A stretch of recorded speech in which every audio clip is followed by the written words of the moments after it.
अस्सलाम वालेकुम नाज़रीन, मैं हूं अरसान खोखर और आप देख रहे हैं द टॉक शो। पाकिस्तान का सबसे अहम मंसूबा या जिसे हम कहें कि पाकिस्तान का game changer CPEC, China Pakistan economic corridor, ये कॉरिडोर इस वक्त कहां तक पहुंचा है और कितनी कैपेसिटी है। इस 50 अरब डॉलर के मंसूबे को बढ़ाकर इसकी मद भी बढ़ाई गई और लेकिन अभी तक इसके को 25 अरब डॉलर तक के मंसूबे मुकम्मल हो चुके हैं। 10 साल हो गए हैं इस मंसूबे को, कहाँ तक पहुँचा है। और यही मंसूबा पाकिस्तान को यूरोप की मंडियों तक ले जाएगा। यही मंसूबा वन बेल्ट वन रोड का सबसे अहम मंसूबा है। यही मंसूबा इस पूरे खित्ते का सबसे बड़ा गेम चेंजर है, या अगर मैं कहूँ तो इकोनॉमिक रेवोल्यूशन का सबसे बड़ा मंसूबा है। पाकिस्तान के बिजनेसमैन हो या बाहर बैठे वो लोग जो पाकिस्तान में इन्वेस्ट करना चाहते हो, पाकिस्तान के वो तमाम इलाके जहाँ से सी पैक की वो सड़क गुजरेगी, जहाँ पर इकोनॉमिक जोन्स बन रहे हैं, कुछ बन चुके हैं, कुछ मज़ीद बन रहे हैं। एनर्जी सेक्टर में कितनी अफादियत रखता है, एनर्जी से मुराद मेरी दोनों है, गैस भी, बिजली भी, रिन्यूएबल एनर्जी भी, और हम सोलर एनर्जी, इन सब पर आज बात करेंगे। और इसके साथ साथ सी पैक स्पेशली जो मंसूबा है, ये जब सुस्त रवि का शिकार हुआ या जिस टेन्योर में हुआ तो उसमें कितना नुकसान पहुंचा पाकिस्तान को, और क्या पाकिस्तान उस कैपेसिटी से बहुत ऊपर जा सकता था जो कैपेसिटी आज हम मुश्किल दौर में देख रहे हैं एक्सपोर्ट की मद में। हम अपनी एक्सपोर्ट्स को बेहतर कर सकते थे, अब कितनी हद तक बेहतर कर सकते हैं, इस मंसूबे को कितनी तेज़ इसकी स्पीड की जा सकती है। और दूसरी बात, इस मंसूबे में ऐसा नया क्या है और पाकिस्तान के लिए ये गेम चेंजर क्यों है। और जो एक ब्लू लाइन जिसे हम ब्लू इकोनॉमी कहते हैं, वो ब्लू बेल्ट भी इस मंसूबे का एक ख़ास हिस्सा है। तो बलूचिस्तान और पाकिस्तान, जाहिर है कि हमारा बलूचिस्तान सूबा जिसमें हम पसमानदगी का जिक्र करते हैं, तरक्की ना होने का करते हैं, वो सबसे ज़्यादा तरक्की याफ्ता होने जा रहा है इसी गेम चेंजर मंसूबे के तहत। और वहाँ के लोकल लोगों का कितना फ़ायदा हो सकता है, और उसके अलावा जो तमाम पाकिस्तान की इस वक्त लोकल लेबर है या फिर लोकल ब्रेन है, जिन्हें हम कहते हैं कि वो एक्सपोर्ट हो रहा है, वो ब्रेन, उस ब्रेन को पाकिस्तान में रोकने के लिए सी पैक का कितना किरदार होने जा रहा है। उमर फारूक साहब ने हमें ज्वाइन किया स्टूडियोज़ में। उमर फारूक साहब सीनियर तज्जियाकार हैं, सी पैक एक्सपर्ट हैं और चाइना पाकिस्तान इंस्टीट्यूट में होते हैं। और सबसे इंपॉर्टेंट चीज़ यह है कि इस मंसूबे के हवाले से वो तमाम फिगर्स जो शायद अभी तक आम आवाम को समझ में नहीं आ रहे, या आम आवाम ये पूछना चाहती है कि वो फिगर्स हैं क्या, कितने प्लांट्स लगने जा रहे हैं, कितना कुछ होने जा रहा है, वो आज ज़रा उमर साहब से भी जानेंगे। फिर डॉक्टर हसन दाऊद साहब भी हमें ज्वाइन कर रहे हैं थोड़ी देर के बाद, वो भी सी पैक एक्सपर्ट हैं, बहुत बड़ा नाम है पाकिस्तान में। बहुत शुक्रिया जी आप दोनों हजरात का। सर पहले तो उमर साहब आपके साथ अगर मैं यही बात करूं, ये सी पैक 10 साल तो मुकम्मल हो गए सर, लेकिन इन 10 सालों में जो माइलस्टोन अचीव किया, आप समझते हैं कि ये इनफ है, माइलस्टोन यहीं तक अचीव होना था या इससे ज़्यादा होना था? देखें जी, जो सी पैक को ना इस साल 10 साल पूरे हो चुके हैं 2014 में 2024 में। तो इन 10 सालों की मैं अगर आपको एक ओवरव्यू दे दूं, तो इन 10 सालों में जो स्टार्ट था सी पैक का, वो 46 बिलियन डॉलर के प्रोजेक्ट साइन होने थे, जिसमें एनर्जी के थे, इंफ्रास्ट्रक्चर थे, गवादर और जो बाकी सोशो इकनॉमिक डेवलपमेंट थी। तो अभी तक सी पैक में पिछले 10 सालों में 135,000 जॉब्स जनरेट हुई हैं, ठीक है, 135,000 जॉब्स जनरेट हुई हैं और 27 प्रोजेक्ट्स कंप्लीट हुए हैं। और जो फॉरेन डायरेक्ट इन्वेस्टमेंट है वो है 25 बिलियन डॉलर्स की फॉरेन डायरेक्ट इन्वेस्टमेंट आई है सी पैक के थ्रू। ज़बरदस्त, एफडीआई फिगर्स 25 बिलियन डॉलर, ये 25 अरब डॉलर है। एक और इसमें आपको इंटरेस्टिंग फिगर्स बता दूं कि सी पैक को एक समझा जाता है कि जस्ट एक रोड है, हालांकि ये सिर्फ रोड नहीं है जो गवादर से मतलब जिनचांग तक जाएगा। वो एक मतलब उसमें एनर्जी के 22 प्रोजेक्ट्स हैं, 22 एनर्जी प्रोजेक्ट्स, इंफ्रास्ट्रक्चर के 25 प्रोजेक्ट्स हैं, गवादर के 7 डिफरेंट प्रोजेक्ट्स हैं और 3 प्रायोरिटाइज स्पेशल इकोनॉमिक जोन्स हैं। और सबसे बड़ी बात सी पैक की, कुछ होते हैं ब्रिक एंड मोटर प्रोजेक्ट्स जिस तरह जो हमें नज़र आते हैं, ठीक है, और कुछ होते हैं मतलब जो हमें नज़र नहीं आते जिनको हम कहते हैं सॉफ्ट पावर प्रोजेक्ट्स, ठीक है। वो सोशो इकोनॉमिक डेवलपमेंट के 27 प्रोजेक्ट्स हैं सी पैक के अंडर, ठीक है, वो भी स्टार्ट हैं। और अर्ली हार्वेस्ट पीरियड था इसका जो 2015 टू 2018, इसमें पाकिस्तान को एक शॉक थेरेपी दी गई। शॉक थेरेपी का मतलब यह है कि आप देखेंगे 2014 से पहले कितनी ज़्यादा लोड शेडिंग थी, ठीक है, ठीक। और अभी लोड शेडिंग तो एक मतलब वो बन चुका है कि है ही नहीं बिल्कुल, क्योंकि जो सी पैक के अंडर 1/3 ऑफ पाकिस्तान जो इलेक्ट्रिसिटी है वो सी पैक के थ्रू आ रही है हमारे पास। ठीक है। और जो इंफ्रास्ट्रक्चर डेवलप हुआ है, सखर टू मुल्तान वाटरवे बनी है। अभी कुछ पहले मतलब लोग जाते थे, कराची जाना होता था तो फ़्लाइट लेते थे, अभी बाई रोड जा रहे हैं थ्रू सखर मुल्तान वाटरवे। ठीक है। और सबसे बड़ा अहम पहलू जो इसका है मैं समझता हूँ वो ये है कि इसमें ग्रीन डेवलपमेंट काफ़ी हो रही है। अभी आप देखेंगे कि दुनिया में जो कोल पावर प्रोजेक्ट्स हैं उन पे तनकीद भी हो रही है, लेकिन पाकिस्तान जैसे जो कंट्रीज़ हैं उनके पास कोई वो नहीं था कि एक अल्टरनेट नहीं था। बिल्कुल ठीक कह रहे हैं कि इसके अलावा कोई बड़ा हमारे पास ऐसा कोई लेकिन रेवोल्यूशनरी अल्टरनेट नहीं था कि हम कोल के अलावा किसी तौर पर बिजली बना पाते। ठीक है। और उसमें फिर चाइना ने ये किया कि जो मेजर कंपोनेंट है इसमें ग्रीन डेवलपमेंट पे, जिसमें आप देखेंगे कि state of the heart projects बनाए हैं चाइना 3 गॉर्जेस ने, कोहाला, और जो विंड पावर प्रोजेक्ट्स हैं जिम्पीर में उनके, बाकी जो उनके मतलब 3000 मेगावाट्स जो सी पैक से क्लीन एनर्जी जनरेट हो रही है अभी तक। गवादर में जो डिफरेंट इनके प्रोजेक्ट्स चल रहे हैं उसके जो अगर आप मैं सॉफ्ट प्रोजेक्ट्स की बात करूं तो उसमें गवादर वोकेशनल टेक्निकल इंस्टीट्यूट है।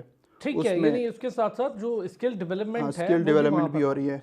उसमें जो वो है फ़कीर प्राइमरी स्कूल है उसमें गवादर के बच्चे पढ़ रहे हैं। ठीक है। तो मतलब ये एक बेसिकली एक ओवरव्यू ये जो ऑलरेडी एक्टिव चीज़ें हैं और वहाँ पर अभी काम शुरू हो चुका है। काम शुरू हो चुका है। अच्छा ये बताएं उमर साहब, जिस तरह आपने जिक्र किया कि 22 के करीब एनर्जी के हो गए मंसूबे हो गए और उसके बाद इकोनॉमिक जोन्स हो गए, मैं ज़रा स्टेप बाय स्टेप आज इस पर थोड़ी सी इन्फॉर्मेशन इस पर, चूँकि ये बड़ा एक देरीना ख्वाब है पाकिस्तान की हुकूमत का भी, पाकिस्तान की उन तमाम सिक्योरिटी एजेंसीज़ का जो बेचारे इस पर काम भी कर रहे हैं, मेहनत कर रहे हैं और उसका रिज़ल्ट हासिल करने के लिए दिन रात मेहनत कर रहे हैं, और पाकिस्तानी अवाम का भी।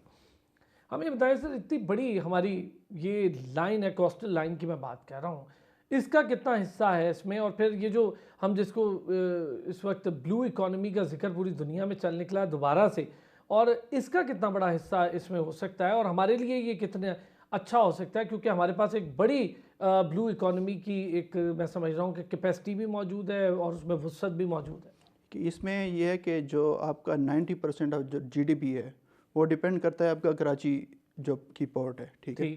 उसमें जब हमारे पास गवादर एयरपोर्ट, जो गवादर की जो पोर्ट है, जब वो ऑपरेशनलाइज होगी तो उसके थ्रू जो हमारी ब्लू इकोनॉमी है उसको फर्दर बूस्ट मिलेगा। उससे ये होगा कि जो आपको एक चाइना को भी अल्टरनेट रूट मिल जाएगा उसके फ्यूल के लिए, क्योंकि आपने देखा है कि साउथ चाइना सी में अगर कोई मतलब कोई इशू हो गया किसी बड़े कंट्री की वजह से, तो वो अपनी जो सारी ऑयल इंपोर्ट्स है वो यहाँ से भी चाइना ला सकता है। तो उससे मतलब पाकिस्तान की इकॉनमी को भी बेहतर वो मिलेगा और उससे मतलब फॉरेन एक्सचेंज भी रिजर्व्स भी बढ़ेंगे उसके। और जो सबसे बड़ी चीज़ ये है कि जो सेंट्रल एशियन स्टेट्स हैं, हमारा जो देरीना ख्वाब था पाकिस्तान का, और उससे हमारी कनेक्टिविटी बढ़ेगी थ्रू गवादर पोर्ट, और उसमें जो थ्रू अफ़गानिस्तान फिर सेंट्रल एशियन स्टेट्स जो ऑयल इकॉनमी है मतलब इसको भी वो हो जाएगी। और इसकी सबसे बड़ी बात यह है कि जो ट्रांजिट ट्रेड है पाकिस्तान अफ़गानिस्तान ट्रांजिट ट्रेड, उसमें अफ़गानिस्तान जो एक लैंड लॉक कंट्री है हमारा नेबर, उसको भी बहुत फ़ायदा हो रहा है इससे गवादर से। इससे ये मुराद लूँ कि खाली पाकिस्तान नहीं बल्कि पाकिस्तान इतना जरखेज़ कर देगा इस रीजन को, और इस मंसूबे के बगैर शायद तरक्की का तस्वुर मुमकिन ना हो, और साथ साथ ईरान को भी फ़ायदा हो रहा है, अफगानिस्तान को भी हो रहा है, पाकिस्तान को तो हो रहा है, फिर ये आगे जाके वन बेल्ट वन रोड का हिस्सा बन रहा है। जी तो कितना फ़ायदा है सर इस पूरे वन बेल्ट वन रोड मंसूबे तक? जी, one belt one road basically जो डिफरेंट कॉरिडोर्स हैं इसके, एक उनमें से सी पैक एक है। ठीक है। और उसका जो उसकी कनेक्टिविटी आएगी गवादर से, ठीक है, वो जो शिंगचांग है उस तक कनेक्टिविटी हो जाएगी इसकी फिर। अच्छा ये बताइए, इंफ्रास्ट्रक्चर के हवाले से क्या क्या डेवलपमेंट हैं, क्या क्या मंसूबे हैं?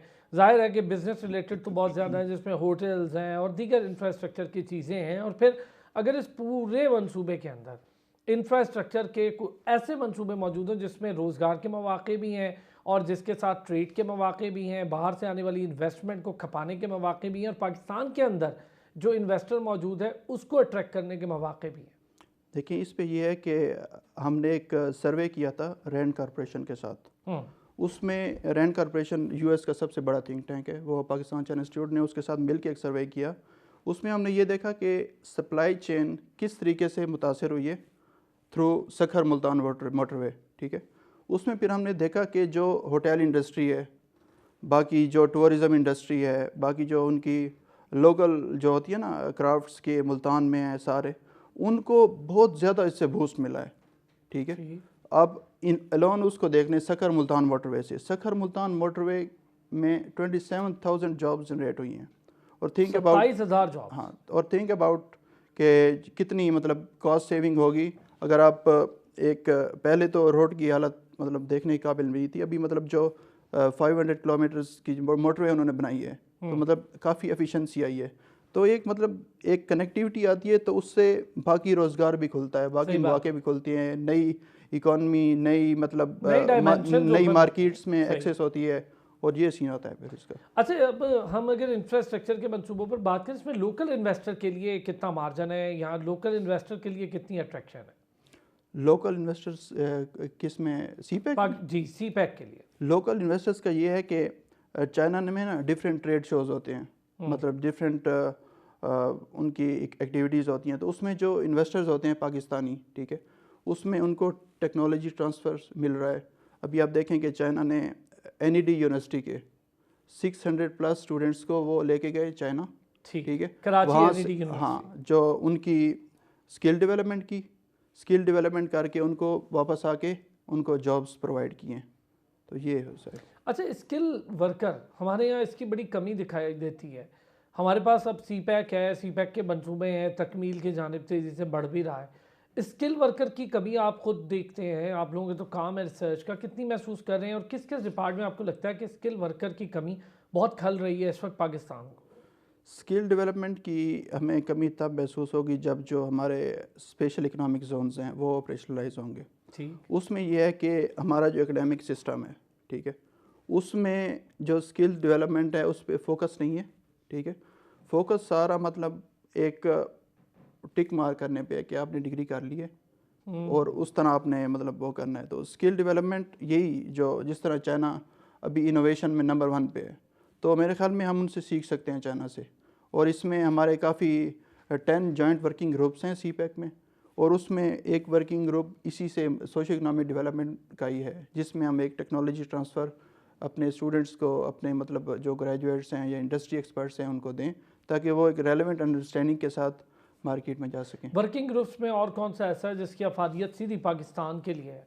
वर्किंग ग्रुप में जो एक सबसे अहम है वो है कि वर्किंग ग्रुप ऑन जो एक प्रोपेगेंडा डिबंकिंग का एक वो है, वो मतलब इंटरनेशनल कोऑपरेशन का है। उसमें ये है कि सीपैक में ना काफ़ी प्रोपेगेंडा हुआ है कि ये प्रोजेक्ट फ्लॉप हो गया है। आपने देखा होगा कोविड के दौरान, जी, नेगेटिव प्रोपेगेंडा करने वाली कुव्वतें तो मौजूद है ना, लेकिन कोविड के दौरान ही जो वेस्ट के न्यूज़पेपर्स थे उनमें खबरें भरी हुई थी कि बाकी पूरी दुनिया में जो प्रोजेक्ट्स थे डेवलपमेंट के वो स्टॉल कर गए, और सीपैक के जो प्रोजेक्ट्स थे उन पे काम जारी था। ठीक है, स्लो हो गए थे, नेचुरल सी बात है, लेकिन आप देखेंगे 2022 में हमारा जो CTG ने का एक प्रोजेक्ट का इफ्तिताह किया, ठीक है, वो इसी कोविड के दौरान ही उन्होंने बनाया, ठीक है। तो मेरे ख्याल में ये वाला जो जॉइंट वर्किंग ग्रुप है उसकी सबसे ज़्यादा अहमियत है। और अभी मैं आपको एक और चीज़ बता दूं कि एक चीज़ होती है डेट ट्रैप। वेस्ट में काफ़ी ये दिया जाता है कि चाइनीज़ डेट ट्रैप एक टर्म ईजाद हो गई है कि चाइना जो डेट देता है वो उससे पाकिस्तान की इकॉनमी को मज़ीद नीचे जा रही है। हालांकि ऐसा नहीं है। जो चाइनीज़ के लोन्स हैं उनकी जो सूद की शरह है वो हमारे जो वर्ल्ड बैंक है, जो IMF है, उनसे बहुत उनसे बहुत कम है। और जो चाइना का रीपेमेंट स्ट्रक्चर है, आपने देखा होगा 1-2 हफ्ते पहले जो चाइना ने $2 बिलियन का जो लोन है वो रोल ओवर किया है। मतलब एक तो वो सटली जो होता है ना, वो हमारे मामलात में भी दखल नहीं देते चाइनीज़।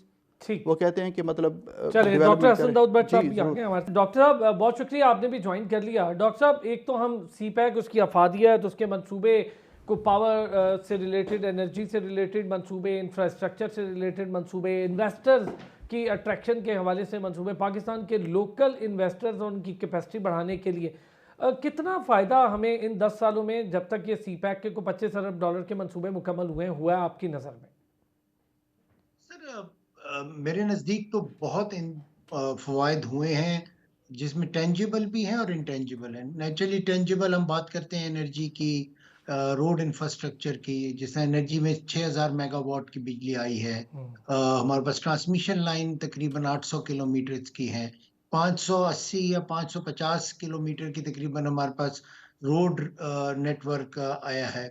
इसके अलावा ऑप्टिकल फाइबर हुई है हमारे पास। एटलीस्ट हमने स्पेशल इकोनॉमिक जोन्स पे बात करना शुरू की है, और रशाकई और फैसलाबाद और धाबे जी को कुछ हद तक हमने डेवलपमेंट की तरफ लेकर गए हैं। जो लेकिन सबसे ज़्यादा जो मेरे नज़दीक इम्पोर्टेंट चीज़ है, और ये चीज़ें भी वैल्यू रखती हैं, इसका बहुत फ़ायदा है, जो सबसे ज़्यादा मेरे लिए वैल्यू रखती है कि हमने पाकिस्तान ने डिमॉन्स्ट्रेट किया कि अगर पाकिस्तान के अंदर एक कलेक्टिव डिटर्मिनेशन हो, टॉप डाउन अप्रोच हो, तो हम कलील 3 से 4 साल के कलील अरसे के अंदर तकरीबन 22 से 25 बिलियन यूएस डॉलर की इन्वेस्टमेंट पाकिस्तान के अंदर अट्रैक्ट कर सकते हैं और उसको इम्प्लीमेंट कर सकते हैं। क्योंकि 10 साल के अंदर पहले के 2-3 साल तो पॉलिसी आर्टिकुलेशन में, वर्किंग ग्रुप्स बनाने में लग गए, लेकिन उसके बाद से जब इम्प्लीमेंटेशन तकरीबन 2015 के बाद बहुत तेजी से हुआ, तो 15 से लेके 22 तक, 23 तक, बीच में कोविड भी था, लेकिन अगर आप उस तक का टाइम निकालें, तकरीबन जो पीरियड है उसके अंदर हमने ना सिर्फ ये टेंजिबल और गवादर का तस्करा करना भी बहुत ज़रूरी है, जिसके अंदर ईस्ट वे एक्सप्रेस वे बना, गवादर मास्टर प्लान सिटी का और पोर्ट का प्रिपेयर हुआ। इसके अलावा आपके गवादर पोर्ट के अंदर ऑपरेशनल एक्टिविटीज शुरू हो गई और उसको कनेक्ट किया जा रहा है नॉर्थ के साथ। तो आई थिंक के बहुत सारे फवायद हैं और बहुत सारे एरियाज हैं जिसके अंदर अभी भी हमें मजीद काम करना है, लेकिन यकीनन हमने जॉइंट वर्किंग ग्रुप जो सोशो इकोनॉमिक है उसके अंदर उस तरह फवायद हासिल नहीं कर सके, क्योंकि चाइना ने हमें 1 बिलियन की ग्रांट दी थी, उसको कोविड की वजह से और कुछ और रीजंस की वजह से हम पूरी तरह इम्प्लीमेंट नहीं कर सके। स्पेशल इकोनॉमिक जोन्स में हम इम्प्लीमेंट नहीं कर सके, लेकिन अगर जो चीज़ें हम नहीं भी कर सके, लेकिन जो चीज़ें हो गई हैं वो यकीनन पाकिस्तान के लॉन्ग टर्म जो इंडस्ट्रियल विजन है उसको सपोर्ट करती है। अच्छा डॉक्टर साहब, जैसे कि हम अपने लॉन्ग टर्म विजन की बात करते हैं, हमारे पास लॉन्ग टर्म विजन में अब 10 साल तो हम एक अरसा गुजार चुके। इस लॉन्ग टर्म विजन में आप क्या समझते हैं हमने अपनी इकोनॉमी, पाकिस्तान इकोनॉमी में कितना इनपुट दिया होगा थ्रू सी पैक, और क्या फ़ायदा पाकिस्तान को भी हो रहा है? चूँकि इसके बारे में बहुत बात होती है कि ज़्यादा फ़ायदा चाइना उठा रहा है, पाकिस्तान को इसका फ़ायदा है। ये जो एक नेगेटिव प्रोपेगेंडा दुनिया और ख़ास तौर पे भारत को तो वतीरा है उनका, और उनको कोई काम नहीं है, लेकिन इसका क्या जवाब है हमारे पास? देखिए, सबसे पहले ये कि जब 2013 के अंदर आपने ओवरऑल अपनी स्टडीज करना शुरू की, सीपैक की तरफ जब दोनों तरफ की लीडरशिप बैठी और फिर आपने कुछ मोनोग्राफिक स्टडीज, कुछ फिजिबिलिटी स्टडीज पे काम किया, तो उस वक्त ये अंदाजा था कि पाकिस्तान के अंदर जो बिजली की कमी है, जो रोड इंफ्रास्ट्रक्चर की कमी है, उसकी वजह से तकरीबन 3% जीडीपी की को इम्पैक्ट करती है। तो जो बिजली के प्रोजेक्ट्स हैं और उसके नतीजे में जो सस्ती बिजली आनी चाहिए, उसके वजह से तकरीबन 3% हम जीडीपी की ग्रोथ ला सकते हैं। और ये मैं उस ट्रेड की बात नहीं कर रहा, मैं प्योरली एनर्जी के प्रोजेक्ट्स की बात कर रहा हूँ। नेचुरली उसके बाद हमारे भी कुछ मसाइल रहे, जिसके अंदर पॉलिटिकल स्टेबिलिटी का एक बहुत बड़ा इशू है, कोविड के 2-3 साल का इशू है, और ओवरऑल जो हम जिसमें प्रोपेगेंडा भी शामिल आता है, कभी कभी हम डी ट्रैक हो जाते हैं। तो आई थिंक ये अगर इम्पैक्ट ना होता, और कुछ और भी पॉलिटिकल जियो political crisis, naturally Russia Ukraine का अभी जिस तरह है, अब ओवरऑल कोई आर्ग्यू कर सकता है कि ये पाकिस्तान से तो बहुत दूर है, लेकिन जो ग्लोबल सप्लाई चेन, जो ओवरऑल मूड इन्वेस्टमेंट का होता है, वो इम्पैक्ट होता है। और जिस तरह मेरे कॉलीग ने अभी बात की, आप मेरे से क्वेश्चन करने से पहले, कि जो थर्ड पार्टी पार्टिसिपेशन का इसके अंदर एक जी माजरत डॉक्टर साहब, जी प्लीज़। हम नहीं इम्प्लीमेंट कर सके, क्योंकि ओवरऑल इन्वेस्टमेंट जो क्लाइमेट है वो ना सिर्फ हम इनेबलिंग इन्वायरमेंट की हद तक उसको चैलेंज करते हैं, हम हर वक्त बात तो करते हैं ईज ऑफ डूइंग बिजनेस की, इनेबलिंग इन्वायरमेंट की, लेकिन वो ट्रू सेंस में हमसे इम्प्लीमेंट नहीं होता। और इसमें बहुत सारे फैक्टर्स हैं, कुछ ब्यूरोक्रेटिक हर्डल्स हैं, कुछ हम ओवर रेगुलेट हुए हुए हैं, और कुछ शायद हमारी ख्वाहिश भी होती है ओवर रेगुलेट होने की एज अ नेशन। तो उस लिहाज से ये चैलेंजेस हैं। और उसी वक्त जब ये चैलेंजेस हम अपने एड्रेस नहीं करते, तो वो जो ममालिक हैं जो इन चीज़ों को एड्रेस कर लेते हैं, वो आहिस्ता आहिस्ता चाइनीज इन्वेस्टमेंट को अट्रैक्ट करते गए हैं, जिसमें बांग्लादेश है, कंबोडिया है, लाओस है, वियतनाम है। तो और हम अक्सर अपनी जो गुफ्तगू होती है उसके अंदर हम कहते हैं कि शायद ये कल्चर की वजह से है या पॉलिटिकल वजह से है। बिल्कुल इसकी वजह नहीं है। जब बिजनेस और जो इन्वेस्टमेंट होती है, जहाँ पर भी इन्वायरमेंट ठीक होता है, वहाँ पे अट्रैक्ट हो जाती है। हमें बहुत काम करने की इस सिलसिले में ज़रूरत है, और सबसे पहले पॉलिटिकल इन्वायरमेंट को ठीक करना है। हमारी जो भी नई गवर्नमेंट आती है, वो आते हुए तो बहुत कुछ कहती है कि हम इन्वायरमेंट को ठीक करेंगे, इन्वायरमेंट पे काम करेंगे, हम ease of doing business create करेंगे। लेकिन वो उस तरह हमें हासिल नहीं होता, और मैं एक्सपेक्ट करता हूँ कि जब जो करंट गवर्नमेंट आ रही है, वो इस चीज़ों पे एफर्ट करेगी। ब्यूरोक्रेसी, जो टेक्नोक्रेट्स हैं और जो पॉलिटिशियंस हैं, इनके सबके एक्सपीरियंस होते हैं। और मैं आपको बताऊं कि अगर हम इन्वेस्टमेंट नहीं ला सके, हम अपनी एक्सपोर्ट ना बढ़ा सके, तो इन्हीं ब्यूरोक्रेट्स के और इन्हीं गवर्नमेंट सर्वेंट्स के पैसे देने के भी पैसे नहीं होंगे। ये बड़ा वैसे खतर आपने बड़ी ठीक और बड़ी खतरनाक तस्वीर खींची है इस बात पे। एक छोटा सा ब्रेक से आते हैं। दोनों एक्सपर्ट हज़रात हमारे साथ मौजूद हैं, ज़रा इस पर भी बात करेंगे। ये जिसका जिक्र कर रहे हैं, मैं उसी के लिए ज़्यादा बात करना चाह रहा था कि बाहर की इन्वेस्टमेंट तो है, लेकिन हमारे पास खुद भी कैपेसिटी, हमारा अपना बिजनेसमैन भी मुख्तलिफ जगह पर इन्वेस्ट कर रहा है, दुनिया भर में इन्वेस्ट कर रहा है। तो क्यों ना पाकिस्तान में खुद और पाकिस्तान के मनसूबों में इन्वेस्ट करने के लिए उनका भी ट्रस्ट बिल्ड किया जाए, उनको भी साथ लेकर चला जाए। वापस आते हैं ब्रेक से, इस पर भी बात करते हैं। वेलकम बैक जी। डॉक्टर हसन दाऊद भट्ट साहब और उमर फारूक साहब हमारे साथ मौजूद हैं। वो साहब, जो डॉक्टर साहब कह रहे हैं, एक तो आपने बड़ा इंपॉर्टेंटली बताया कि जॉइंट वर्किंग ग्रुप्स किस तरह काम कर रहे हैं। 10 के करीब बड़े जॉइंट वर्किंग ग्रुप्स हैं। उसमें एक ग्रुप का काम ही यही है कि नेगेटिव प्रोपेगेंडा को किल करना, जो कि पूरी दुनिया में होता है। कोई बड़ा प्रोजेक्ट होगा और ख़ास तौर पे पाकिस्तान की भलाई के लिए होगा, चाइना उसमें साथ देगा जो कि हमारा आयरन ब्रदर मुल्क है, तो जाहिर है कि भारत को तो तकलीफ़ उठेगी, और फिर और ममालिक भी हैं उनको भी तकलीफ़ उठेगी। इस रिलेटेड जो प्रोपेगेंडा है उसको निगेट करने के लिए, उसको किल करने के लिए अब तक कितना ज़्यादा इस पर काम किया गया? जो लोग प्रोपेगेंडा करते हैं सीपैक के ख़िलाफ़, अगर उन्हीं के अपने न्यूज़पेपर्स को मतलब देख लें, फॉर एग्जांपल आपको मैं एक एग्जांपल दूंगा अटलांटिक काउंसिल की। वो यूएस का मतलब बहुत अच्छा एक क्रेडिबल थिंक टैंक है। उसमें एक आर्टिकल छाया हुआ, Chinese debt trap is a myth, और वो उनके जो प्रोफेसर्स हैं उन्होंने ये साबित किया कि जो वेस्ट प्रोपेगेंडा करता है सीपैक के ख़िलाफ़, वो एक मिथ है। उन्होंने मतलब अफ्रीका में जो इनकी इन्वेस्टमेंट्स हैं सबका एनालिसिस किया, थॉरो एनालिसिस, ठीक है। वो मतलब वो ख़ुद कह रहे हैं कि ये मिथ नहीं है, लेकिन वो ये है कि अगर आप पे तनकीद नहीं होती तो आप समझेंगे आप कुछ अच्छा नहीं कर रहे। सही है। तनकीद हो रही है तो मतलब कुछ हो रहा है ऐसा जो मतलब किसी को खड़ा करा है पार, ठीक है। और जो पाकिस्तान में है उसमें काफ़ी सारे मैकेनिज़म्स हैं सीपैक को जो प्रोपेगेंडा है उसको डिबंक करने के। फॉर एग्जांपल मैं आपको दूंगा, हमारे जो पाकिस्तान चाइना इंस्टीट्यूट है उसने एक मैकेनिज़्म बनाया सीपैक मीडिया फोरम के नाम से। ठीक। वो हर साल एक मीडिया फोरम रखते हैं हम लोग। उसमें ये होता है कि टॉप लेवल के जो मतलब एंकर्स हैं, मीडिया पर्सनल हैं, सिविल सोसाइटी, बिज़नेस, उन सब को हम मदऊ करते हैं, ठीक है। उसमें फिर हम बताते हैं कि सीपैक की क्या क्या असल फिगर्स क्या हैं, क्या क्या प्रोपेगेंडा है, और क्या क्या मतलब आगे इसका वे फॉरवर्ड है, ठीक है। और पाकिस्तानी जो मीडिया है इसमें सबसे अच्छा किरदार अदा कर रहा है कि जो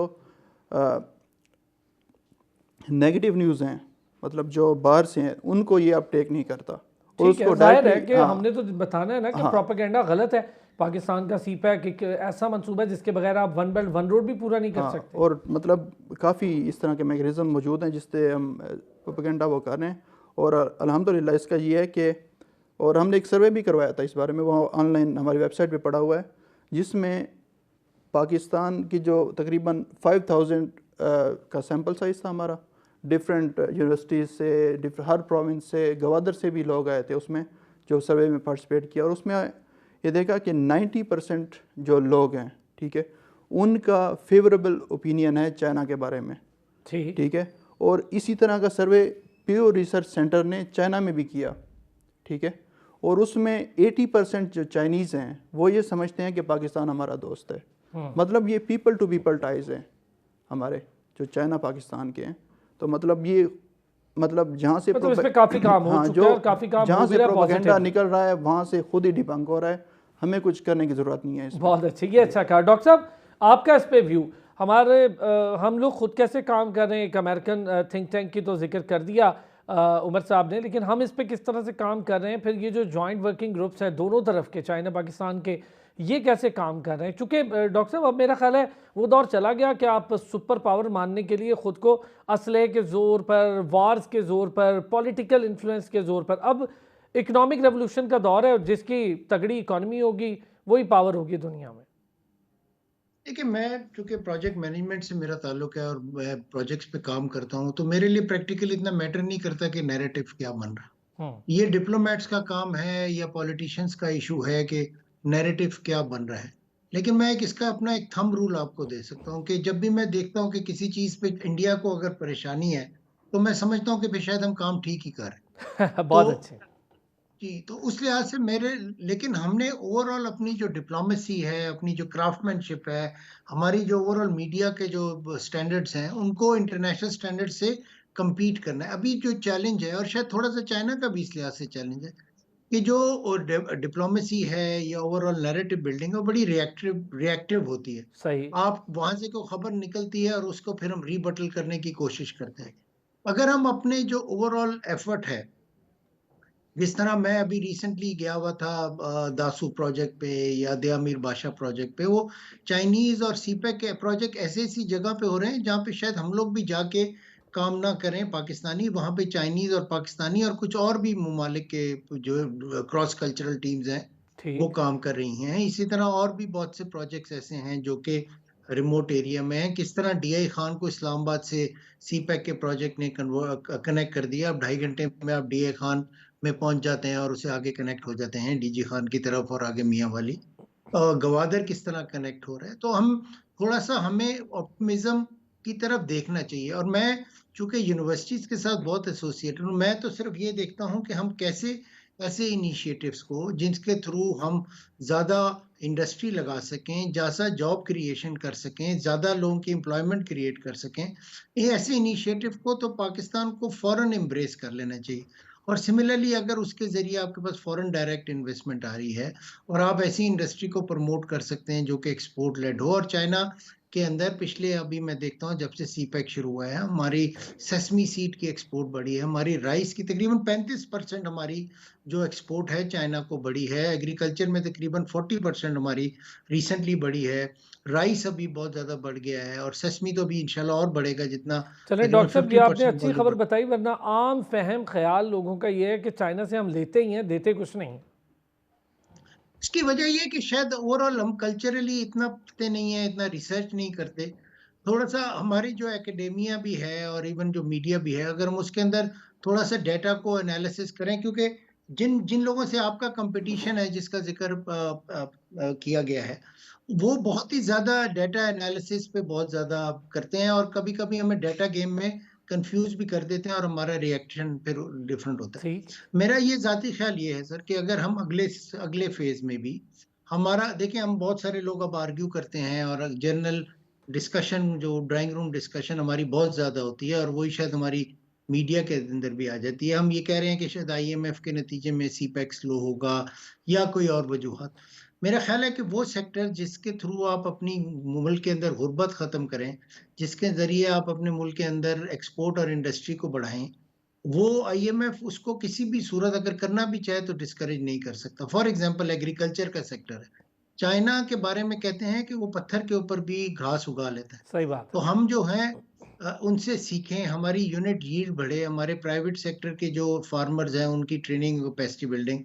हम जीबी एजे के केपी बलूचिस्तान के अंदर, अगर वो शिनजियांग के अंदर ग्रासलैंड डेजर्ट को ग्रासलैंड में कन्वर्ट कर सकते हैं, तो हम उनसे सीख के कर सकते हैं और उनके साथ फिर को मार्केटिंग करके उन्हीं के मुल्क में एक्सपोर्ट कर सकते हैं। अभी मैंने गवादर जब मैं शिनजियांग गया था दिसंबर जनवरी में, तो उस वक्त वहां पर वो बता रहे थे कि एक गवादर की फिश है एक रेस्टोरेंट में, एक पाकिस्तानी का ही रेस्टोरेंट था। तो मेरा कहने का मतलब ये है कि अपॉर्चुनिटीज बहुत है। अभी हमने ब्लू इकोनॉमी को उस तरह टैप नहीं किया, फिशरीज को, एक्वा मरीन को, टूरिज्म को अभी हमने देखें कितनी बड़ी सर बिल्कुल, इस अपॉर्चुनिटी पर है। आपसे मैंने बात मैं करनी एक थी लास्ट डॉक्टर साहब बात एक टूरिज्म पे, लास्ट कि बात सयाहत तो अब एक नई और बड़ी इंडस्ट्री बन गई और बड़ी मुनाफा बख्श इंडस्ट्री है।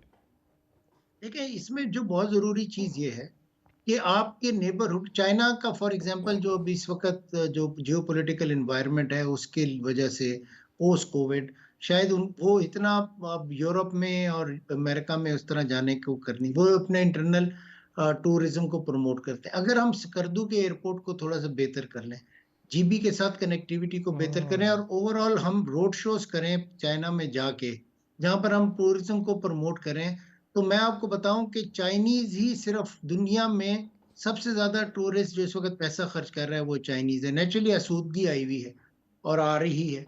तो अगर हम उनको नेक्स्ट डोर नेबर होते हुए अट्रैक्ट कर लें, हमारे पास बुधा ट्रेल है, हमारे पास ओशन के हैं, हम ऐसे साइट्स बना सकते हैं जो कि चाइनीज को अट्रैक्ट कर सकते हैं। बलूचिस्तान में थोड़ी सिक्योरिटी की इन्वायरमेंट इंप्रूव करके, जीबी के अंदर तो ये और एजेके के अंदर तो ये भी प्रॉब्लम नहीं है।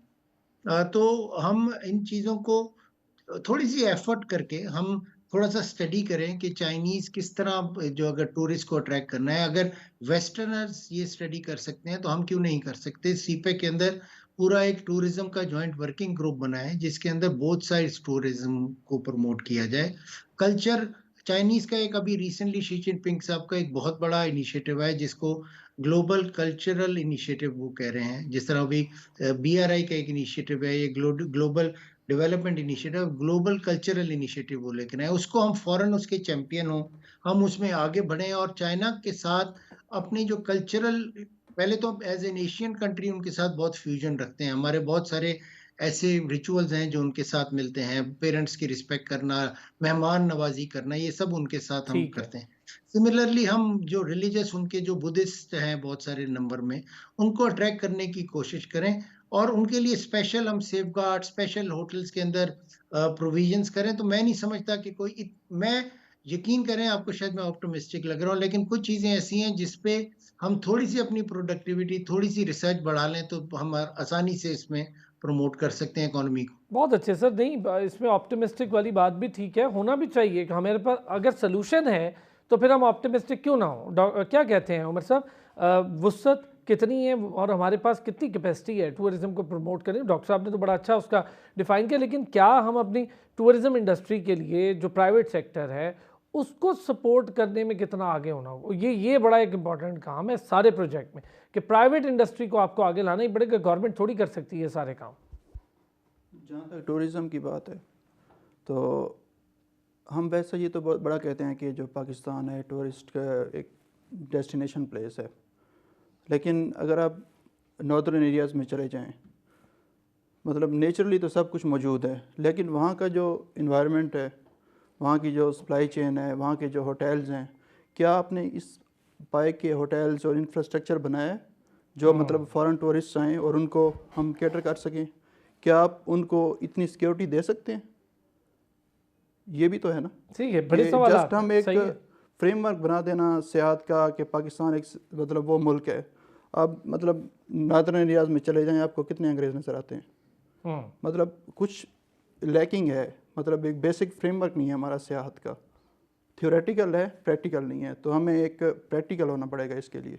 ठीक है। अच्छा उमर साहब, अगर मैं आपसे इस पे बात करूं, हमने अपने लोकल इन्वेस्टर को अट्रैक्ट करने के लिए क्या किया है ऐसा कि हम क्या, यार हमारे पास भी तो कैपेसिटी है, हमारी लोकल इंडस्ट्री में बड़ी कैपेसिटी है, हमें वो भी तो अट्रैक्ट, सारा आपको एफडीआई पे तो नहीं बैठ सकते, आपको अपना इन्वेस्टर भी लेकर आना है। उसके लिए क्या ज़रूरी है? कितने सिंपोजियम या कितने सेमिनार्स, कितनी ब्रेनस्टॉर्मिंग, कितना रिलेशन, वर्किंग रिलेशन बेहतर हो रहा है हमारे अपने इन्वेस्टर के लिए? क्योंकि उनके तो बड़ी डर है, वो कहते हैं गैस महंगी, ईंधन महंगा, आपकी बिजली महंगी, तो फिर आपकी प्रोडक्शन महंगी और ज़ाहिर कॉस्ट इफेक्टिवनेस नहीं रहे। ये सही बात कह रहे हैं कि कॉस्ट इफेक्टिवनेस नहीं होती इसमें, लेकिन इसमें यह है कि जो हमारा ही कुछ इसमें फॉल्ट ये है। अभी चाइना ने आपको एक 3 प्रायोरिटाइज स्पेशल इकनॉमिक जोन्स का एक अपॉर्चुनिटी दी है, तो अब रशिया का ही को देख लें, इलामा इकबाल इंडस्ट्रियल स्टेट को देख लें, तो वो मोर ऑफ हाउसिंग सोसाइटीज़ ज़्यादा लगती हैं, मतलब प्लॉट्स मतलब वो हैं, और स्पेशल इकनॉमिक जोन्स कम है। मतलब आप स्पेशल इकोनॉमिक जोन बना रहे हैं, उसमें आप बिजली की प्रोविज़न तो दें। सही है। बिजली नहीं है उधर, मतलब गैस की प्रोविज़न है, मतलब 100 रेगुलेटरी मतलब चीज़ें होती हैं जिस पे हमें काम करना है। करने की तब भी बहुत मतलब ज़्यादा ज़रूरत है। अभी आप देखें कि अगर फॉरेन इन्वेस्टर नहीं आ रहा जिनके पास पैसे हैं, ठीक है, तो जो लोकल इन्वेस्टर है जिसके पास उनसे मतलब थोड़ा कैपिटल है, वो यहाँ पे इन्वेस्ट करेंगे या कहीं और करेंगे। मैं यही, डॉक्टर साहब आप चूँकि बोर्ड ऑफ इन्वेस्टमेंट का हिस्सा रहे, खैबर पख्तूनख्वा में एक मुश्किल हालात थे वहाँ पर, तो इन्वेस्टमेंट लाना और इन्वेस्टर को अट्रैक्ट करना, ख़ासतौर पे आप अपने लोकल अपने डोमेस्टिक इन्वेस्टर को भी तो अट्रैक्ट करें, खाली फॉरेन डायरेक्ट इन्वेस्टमेंट पे तो नहीं हम बैठ सकते पूरे मंसूबे में। तो हम क्या कर सकते हैं यहाँ के अपने इन्वेस्टर को वहाँ अट्रैक्ट करने के लिए जो CPEC के मंसूबे हैं? हमारे जो ओवरऑल जो इन्वेस्टमेंट अट्रैक्शन मॉडल है ना, स्पेशली पब्लिक सेक्टर में, वो बड़ा उसमें फॉल्ट ये है कि ये अच्छा, ये इन्वेस्टमेंट अट्रैक्शन ना बड़ा खूबसूरत लगता है। आप सूट शूट पहन के जाते हैं, प्रेजेंटेशन देते हैं, आप पावर पॉइंट्स बना लेते हैं बड़ी खूबसूरत सी, और उसको आप प्रेजेंट कर देते हैं डिजिटल मैकेनिज्म को यूज करते हुए। लेकिन हमारा जो फ्रेमवर्क के अंदर प्रॉब्लम है वो ये है कि हमारे पास सबसे पहले दो चीजों बहुत सीरियसली लैक करती हैं। एक तो इंटेलिजेंस, जो इन्वेस्टमेंट अट्रैक्शन की जो इंटेलिजेंस सेटअप है ना, वो बहुत वीक है हमारा। कि कौन कौन से सेक्टर्स के अंदर इन्वेस्टमेंट फ्लो कर रही है, और इन्वेस्टमेंट ना फ्लो करती है जहां पर भी इनेबलिंग एनवायरनमेंट होती है उस तरफ जाती है। तो ये चीज देखना कि वो कौन से सेक्टर हैं, चाहे वो पेट्रोकेमिकल का हो, चाहे वो एग्रीकल्चर का हो, या कि वो कैसे हम उनको अट्रैक्ट कर सकते हैं। तो हमारी इस लिहाज से एफर्ट बड़ी लिमिटेड होती है। हम वही 5-6 सेक्टर जिसमें आप अक्सर सुनेंगे कि दूध में हम डेयरी प्रोडक्ट में 5वें नंबर पे हैं, राइस में 6वें नंबर पे जी हैं, हाँ। सॉल्ट में 7वें नंबर पे हैं। इस तरह के बहुत डाटा हमारे पास हैं, ये पिछले 50 साल से प्रेजेंटेशन हम जी हाँ, यूज हम कर एक रहे हैं। ट्रेडिशनल जो ट्रेड पर बात जी करते हैं। जी, और दूसरा जो हमारी चीज जो लैक करती है वो ये है कि जब आपके पास एक इन्वेस्टर आ जाता है, उसको रिटेन करना, हम समझते हैं कि जब वो आ गया है तो बस अब ठीक है, अब वो जाने और उसका काम जाने। ये नहीं होता हमारे लिए। और आप बिल्कुल दुरुस्त कह रहे हैं, जो हमारे एग्जिस्टिंग इन्वेस्टर हैं या हमारे जो लोकल इन्वेस्टर हैं, ये बेसिकली इन्वेस्टर्स होते हैं फॉर इन्वेस्टमेंट अट्रैक्शन। अगर वो अगर वो इन्वेस्टमेंट को अट्रैक्ट ठीक तरीके से कर रहे हैं, अगर वो इन्वेस्टमेंट को खुश हैं ओवरऑल इन्वायरमेंट से, तो वो बाहर जाते हैं। क्योंकि ये जो बिजनेस कम्युनिटी थी, इनके आपस में बहुत रवाबित होते हैं बिल्कुल ठीक ग्लोबली बात है। इंटरनेशनली। तो वो एक दूसरे को जाके बताते हैं कि आप आए। देखिए, एक प्रिंसिपल रहता है बिजनेस के अंदर, और वो है प्रॉफिट मेकिंग। ठीक। अगर आप प्रॉफिट मेकिंग करते हैं तो आप आएंगे। अगर आप प्रॉफिट नहीं बनाते तो आप जितना मर्जी डीपर देन ओशन और हायर देन बहुत माउंटेन कह ज़बरदस्त। लें, वो नहीं आएगा। बहुत आपने ज़बरदस्त। ऐसी बहुत ज़बरदस्त। इन्वायरमेंट क्रिएट करनी बिल्कुल है ठीक बात। जिसके जरिए वो यहाँ पे प्रॉफिट आके मेकिंग मुनाफा वाला कमा सके। एनवायरनमेंट क्रिएट करना और और शायद आपके दूसरों को पास वो बताने की भी एलिमेंट्स इसका हैं, जरूरत। रॉ बहुत शुक्रिया सर, मटेरियल डॉक्टर है। Hasan Dawood thank you. भट्ट साहब बहुत शुक्रिया, उमर फारूक साहब का बहुत शुक्रिया। दोनों हजरात से CPEC बड़ी डिटेल गुफ्तगू, क्या हो रहा है, कैसा हो रहा है, कहाँ तक पहुँचे हैं मामलात और आगे इसका फ्यूचर क्या है, सारी चीज़ों पर बात हुई है। एक ब्रेक से वापस आएंगे तो गज़ा की सिचुएशन पर भी बात करेंगे और मोदी के नापाक कदम, एब्रोगेशन ऑफ आर्टिकल 370 के बाद पहली बार कश्मीर में पड़े और जो बातें मोदी ने वहाँ जाकर कही हैं उसका हकीकत से कोई ताल्लुक नहीं है। गज़ा की सिचुएशन भी और मोदी के नापाक कदम कश्मीर पर पड़े, उस पर भी बात करते हैं ब्रेक के बाद। वेलकम बैक जी। और गज़ा की सिचुएशन पर तो हम बात करेंगे और जाहिर है कि इस वक्त वहाँ पर इंसानी अलमिया इस हद तक जन्म ले चुका है कि दुनिया भर में हुकूमतों को इसका ख्याल हो ना हो, लेकिन दुनिया भर की वो आवाम जो इंसानियत या दर्द अपने दिल में रखती है किसी भी किस्म का इंसानियत को लेकर, वो इस पर आवाज़ उठा रहे हैं। और आवाज़ ही नहीं उठा रहे, एहतजाज का एक तवील सिलसिला चल निकला है पूरी दुनिया में। अगर किसी के कान बंद हैं तो वो यहाँ तो अमरीकी सदर है या फिर भारत है जिसका वतीरा खुद दहशत गर्दी, कत्लो गारतगिरी है, और इसराइल जैसा सबसे बड़ा दहशत गर्द मुल्क जो खाली खित्ते नहीं बल्कि पूरी दुनिया के लिए ख़तरा बन चुका है। हॉस्पिटल पर बम नहीं बरसाने, हॉस्पिटल पर बम बरसाए। बच्चों को कत्ल करना वॉर क्राइम है, बच्चों को शहीद किया, धड़ाधड़ शहीद किया, हज़ारों की नहीं लाखों की तादाद में हो रहा है वहाँ काम। और फिर ख़वातीन के साथ ज़्यादती, कत्ल गारतगिरी नहीं होनी, बुज़ुर्गों पर नहीं होनी, ये वार क्राइम्स हैं और इस हद तक ख़तरनाक हैं कि साउथ अफ्रीका जैसे मुल्क और दीगर ममालिक को इस पर चीख उठना पड़ा। पाकिस्तान समेत तमाम दुनिया में इस पर बात हो रही है, लेकिन क्या अंडरस्टैंडिंग है दुनिया की कि कोई खुलकर इस पर बात अक़वाम मुत्तहिदा के फ़ोरम पर नहीं करता दिखाई दे रहा। बड़ी हैरत हो रही है। और अक़वाम मुत्तहिदा एड तो भेज रहा है और ये भी कह रहा है कि वहाँ पर महसूर हैं लोग, ये भी कह रहा है कि पानी की कमी है, ये भी कह रहा है अक़वाम मुत्तहिदा के ग़िज़ाई क़िल्लत से एक नया इंसानी अलमिया या एक नया इंसानी बहरान जन्म लेने जा रहा है। लेकिन क्या अक़वाम मुत्तहिदा या अक़वाम आलम इस इंसानी बहरान या इंसानी अलमिये को रोकने के लिए किसी दहशतगर्द मुल्क को कोई रोक लगा पाई है या रोक लगा पाएगी? गज़ा के लोग क्या सोच रहे हैं? गज़ा से क्या हकीकत में ख़बरें हैं? गज़ा के लोग इस वक्त जिस तरह से महसूर एक डर और खौफ की कैफियत में, वो क्या कहते हैं? जलाल अल फराज साहब हमारे साथ मौजूद हैं, तर्जुमान है फ़लस्तीन के।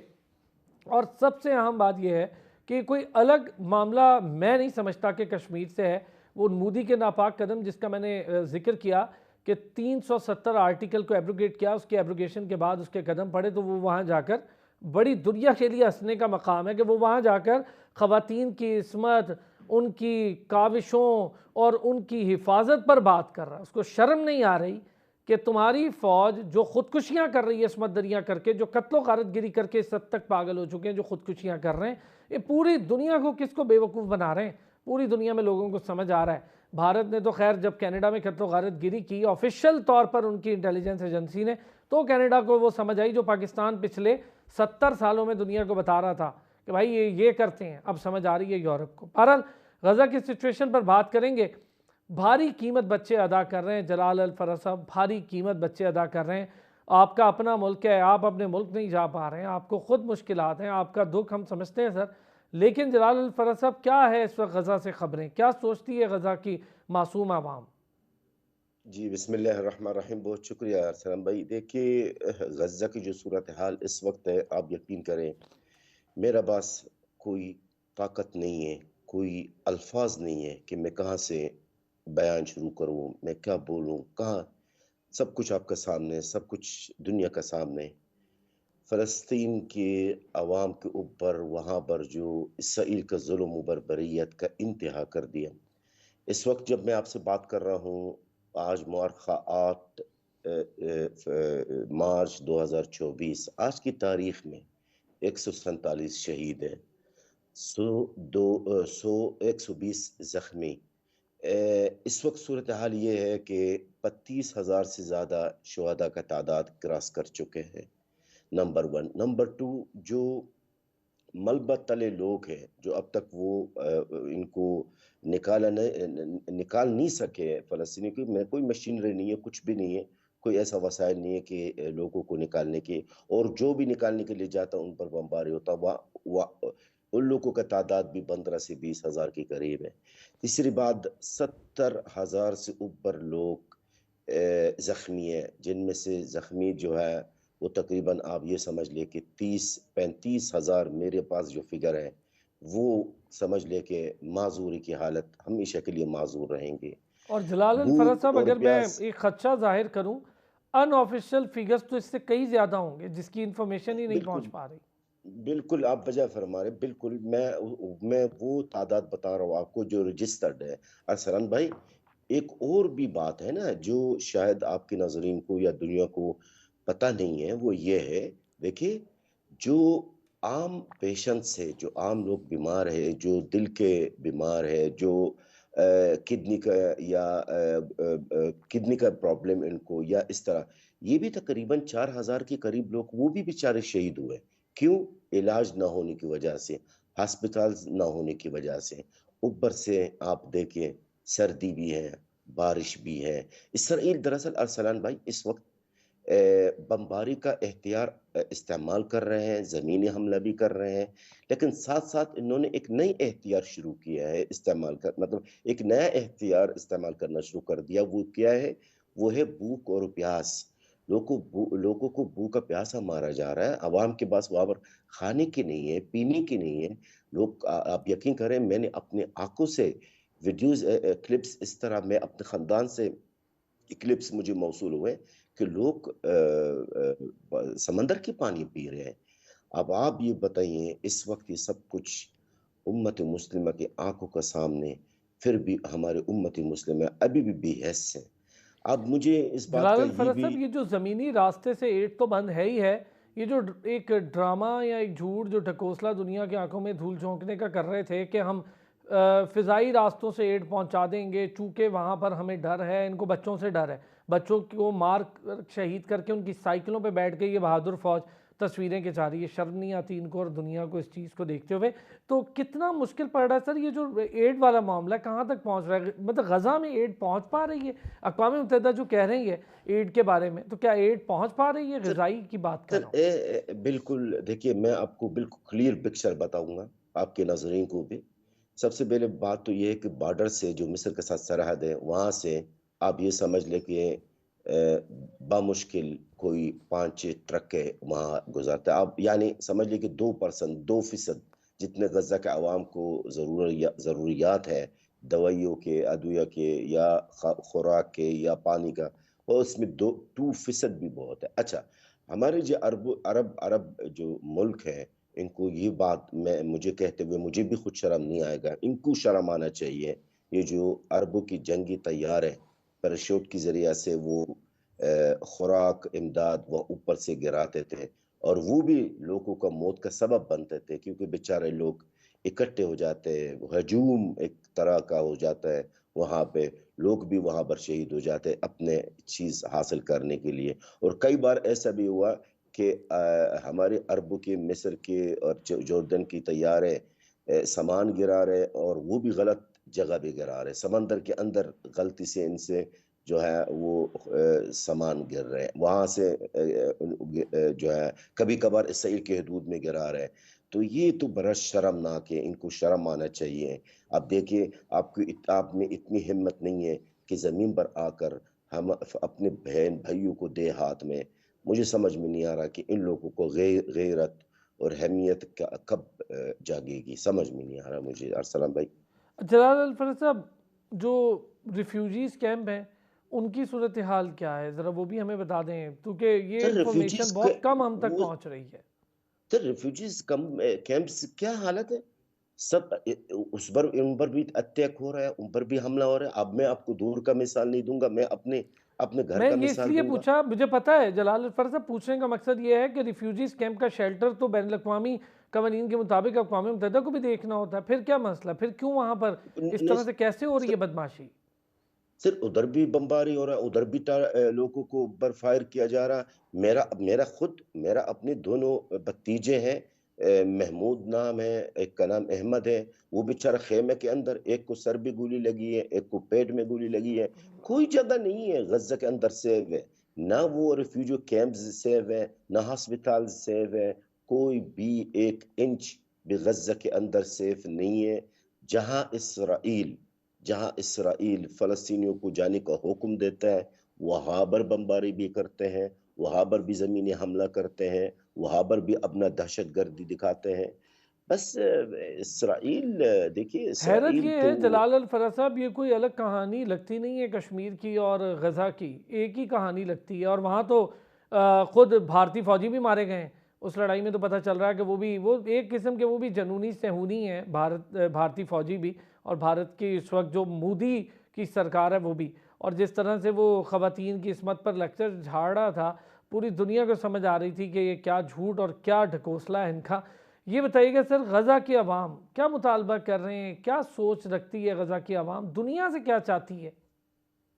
देखिए, मैं अब सबसे पहली बात तो मैं उस बात पे कमेंट करना चाहता हूँ भारत का। देखिए, भारत और इसराइल, आप लोग उर्दू में कहते हैं ना, एक खेत की मूली है। ये हम्म। दोनों दहशतगर्द मुल्क हैं, और दहशतगर्दी फ़लस्तीनी अवाम के साथ और हमारे कश्मीरी भाइयों के साथ जो हो रहा है। और मैंने ब्रेकिंग भी न्यूज़ दिया था सॉरी, जब मैंने कहा था कि गज़ा के अंदर भी भारतीय फ़ौजी हलाक हुए।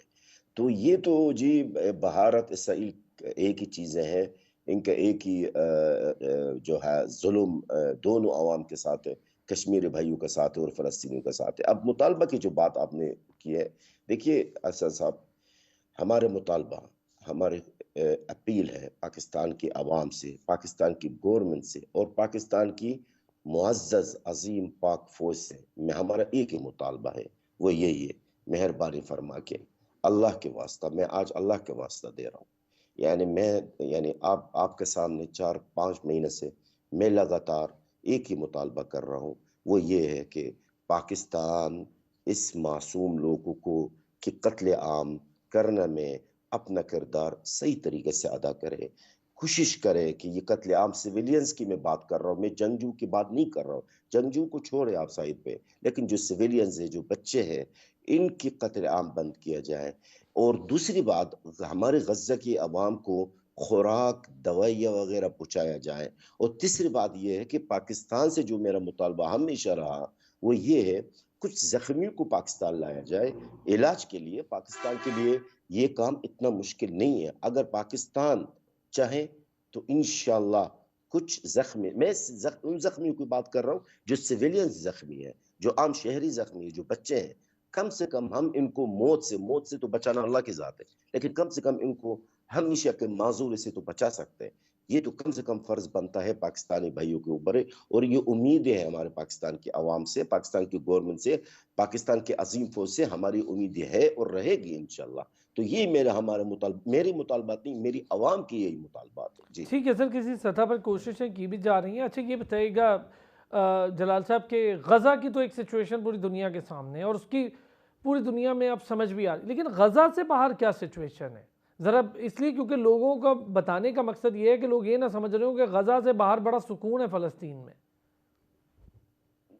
आप फ़लस्तीनी की बात कर रहे हैं? जी, यानी मैं जो बाहर सिर्फ़ रह रहे हैं। फ़लस्तीनियों की कर रहा हूँ। सर कौन है सर सुकून में बैठे, जिनके बहन भाई खानदान तबाह हुए हैं, सब जो फ़लस्तीनी बाहर रहते हैं, वही आप जैसे पाकिस्तान के अंदर भी आपको हर खानदान में से कुछ लोग आपको मिलेंगे जो सऊदीया में रह रहे हैं, दुबई में रह रहे हैं, इधर-उधर रह रहे हैं। हुँ। तो कौन सा सुकून है सर? किधर का सुकून है? ये कोई सुकून नहीं है सर। जिसके बहन भाई शहीद हुए, जिनके खानदान सारा उजड़ गए, खत्म हो गए, जिनके सब कुछ खत्म हो गया, वो सुकून में थोड़ी है सर। आप यकीन कीजिए कि हम तो इनके साथ जी रहे हैं, समझ लें कि इन्हीं के साथ हैं। हम भी, हमारा भी ज़िंदगी आप समझ लीजिए एक क़यामत सूरत से कम नहीं है। हमारा भी ज़िंदगी इन्हीं की तरह है। लेकिन हमारे हाथ में आपके साथ हमारे हाथ में क्या है? यही हमारे हाथ में कि हम आवाज़ उठाते रहें, हम अपीलें करते रहें, हम सबकी मिन्नतें करते रहें कि अल्लाह के वास्ता गज़ा के अवाम को बचाया जाए, मासूमों को बचाया जाए। तो कोई भी ऐसा नहीं है, ये हम ये कह नहीं सकते कि फ़लस्तीनी जो अवाम बाहर है, वो सुकून से बैठे, ऐसा नहीं है। बहुत वो भी बड़ी तकलीफ़ में है। सर जी। हॉस्पिटल्स की क्या सिचुएशन है? क्या कुछ बच गए हैं या सारे ही तबाह कर दिए हैं इस फ़ौज अरसलन ने? भाई कौन-सा अस्पताल है? कोई अस्पताल ही नहीं बचे हैं। मैंने अभी जो ज़िक्र किया था मेरे दोनों भतीजों का जो ज़ख्मी, आपको पता है इनका इलाज कहाँ पर हो रहा है? ख़ेमा के अंदर हो रहा है सर। ऊपर से बारिश, रिफ्यूजी नीचे से कैंप में? कीचड़। वो यस ख़ेमों में हो रहा है सर। कौन-सा अस्पताल है सर? कोई अस्पताल काम नहीं कर रहा है। वहाँ पर अस्पताल को चलाने के लिए अगर एक भी इक्का-दुक्का कोई अस्पताल बचा भी हो, तो वहाँ पर डीज़ल नहीं है जनरेटर चलाने के लिए। कुछ भी नहीं है सर, अस्पताल है ही नहीं है कोई भी ऐसा। क्या हो रहा है सर फिर इसका, क्या हो क्या रहा है? इस्लामिक वर्ल्ड क्या कर रही है? ज़रा मैं ओआईसी की सिचुएशन भी इस पे बात कर लूँ, अक़वाम मुत्तहिदा क्या हो क्या रहा है? कुछ थोड़ा बहुत हो रहा है और जो सर पॉलिटिकल इंतज़ामिया है सारी फ़लस्तीन की, वो इसमें क्या रोल प्ले कर रही है?